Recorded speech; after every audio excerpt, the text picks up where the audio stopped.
What we do?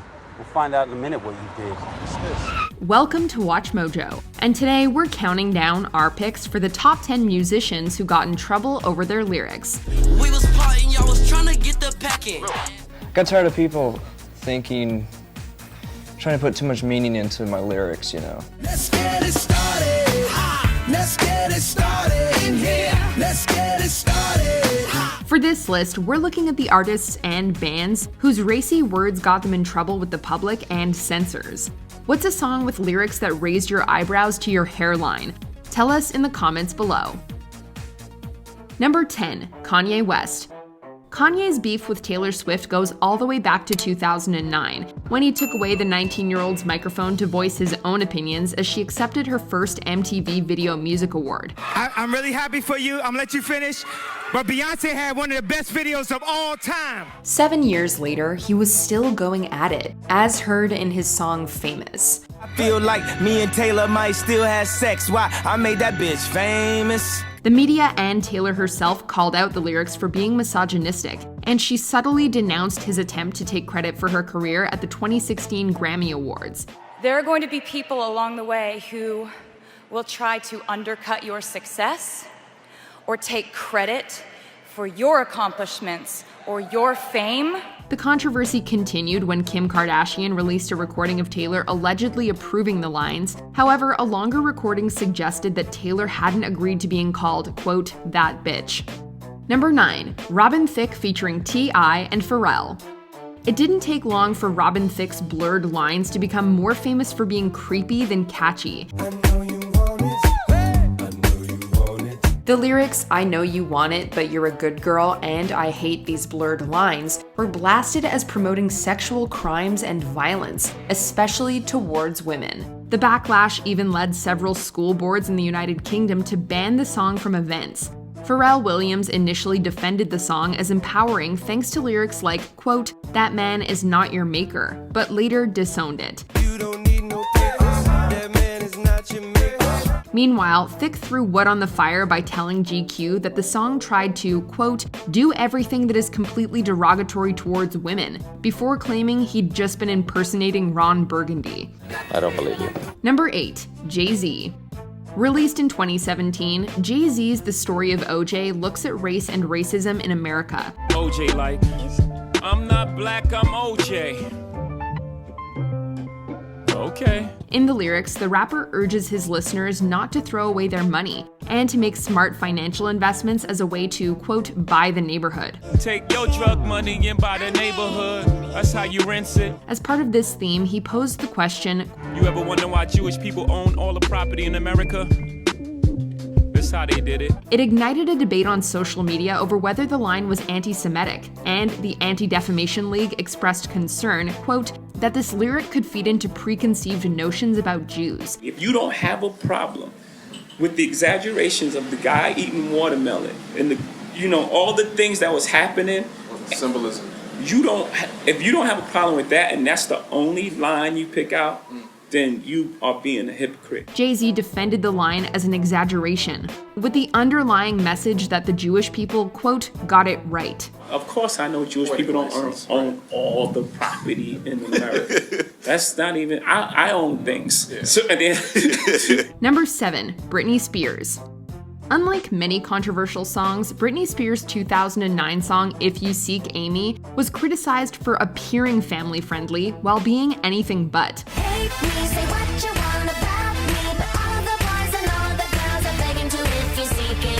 Though Spears' track doesn't have any lewd lyrics on the surface, if you say the title out loud, you'll see it's not as wholesome as it seems. If you seek Amy. The song's innocent guise allowed it to sneak by censors, which meant plenty of radio play. Parents across the US were so outraged that they threatened radio stations with indecency complaints. I've seen her once or twice before she knows my face, but it's hard to see with all the people standing in the way. Many stations were forced to make their own edits for fear of losing their license, as well as paying fines. Britney was even asked to release her own edit to defuse the situation. Say what you want about me, but all the boys and all the girls are begging to if you seek me. Number 6, Ozzy Osbourne. Ozzy Osbourne's song Suicide Solution didn't trigger alarms upon its release in 1980, but stirred up controversy 5 years later when a teenager took his own life while allegedly listening to it. The parents of John McCollum filed a lawsuit claiming that their son had been listening to Osbourne's album Blizzard of Oz at the time. The last track on side 1 of the album, it contains lyrics that describe the first word of the title as the only way out. Osbourne has claimed that the song is about the dangers of alcoholism. As alcohol is a solution, scientifically speaking, Ozzy believes the lyrics were misinterpreted. I'd been drinking heavily for a long time. And it's like suicide solution, meaning solution being a liquid, not a way out. Number 5, Nirvana. It's a let me repeat that, anti-rape song. Though Nirvana had previously gained attention for their cover art, their 1993 song Rape Me became divisive due to the song's title and chorus line.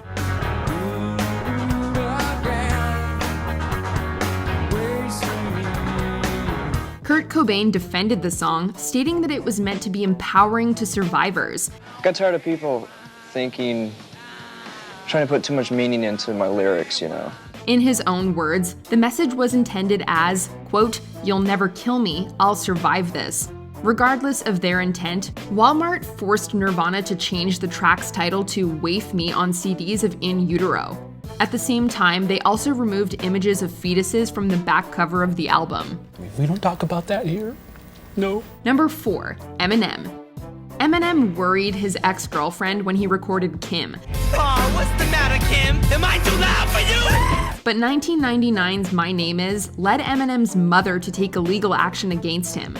Debbie Mathers filed a slander lawsuit against Eminem due to the line, quote, "I just found out my mom does more dope than I do." 99% of my life I was lied to. I just found out my mom does more than I do. Ms. Mathers also voiced her anger at lyrics like, quote, "How you gonna breastfeed me, mom? You ain't got no tits," in her 2008 book about her son. Hi, my name is, my name is, what? My name is Slim Shady. Debbie Mathers' lawsuit sought $10 million in damages, but settled for $25,000. Mathers only received $1,600 of that settlement, and the lawsuit later got a call-out in Eminem's Without Me. Get ready, 'cause this is about to get heavy. I just settled on my lawsuit. You did it. Now this looks like a job for me. Number 3, Body Count. Are you still sticking to the coincidence story? No reason to change it now. Ice-T plays a detective on Law & Order these days, but in the early 90s, he was most famous for releasing Cop Killer with Body Count, a protest track responding to police brutality.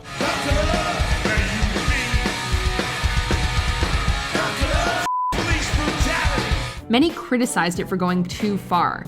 Naysayers included members of the police and then-President George Bush Sr. Charlton Heston even demanded that Warner Brothers drop Body Count from their label. I got my 12-gauge sawed off. I got my headlights turned off. I'm about to bust some shots off. I'm about to dust some cops off. Although he claimed the song to be a character piece, Ice-T eventually bowed to the pressure and re-released the album without the song.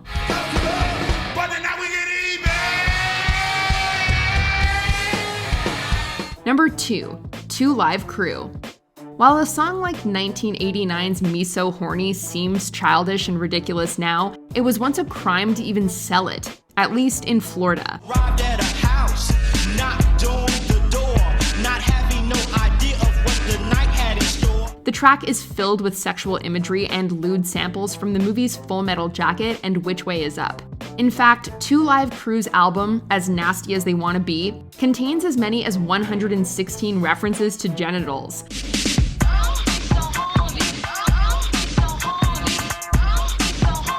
One Florida prosecutor found it so offensive, they successfully had the album ruled as obscene.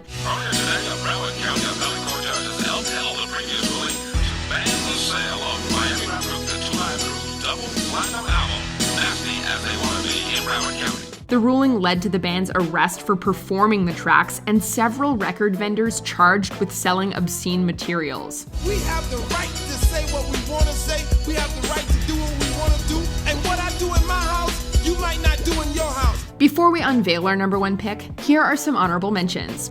The Rolling Stones. Let's Spend the Night Together got the band in trouble with Ed Sullivan and China. Let's spend the night together. Now I need you more than ever. Offset. The rapper claimed that his diss against, quote, queers in Boss Life was really about, quote, lame people. 60K solid tears. I cannot vibe with. I got the heart of a bear. Busting them down by the pair. Guns N' Roses. 1 in a Million sparked accusations of racism, homophobia, and nativism. Immigrants and they make no sense to me. Number 1. N.W.A. What we do? We'll find out in a minute what you did. What's this? After being harassed by the police outside of the studio, N.W.A. were inspired to record the anti-cop anthem to end them all. 1988's Police.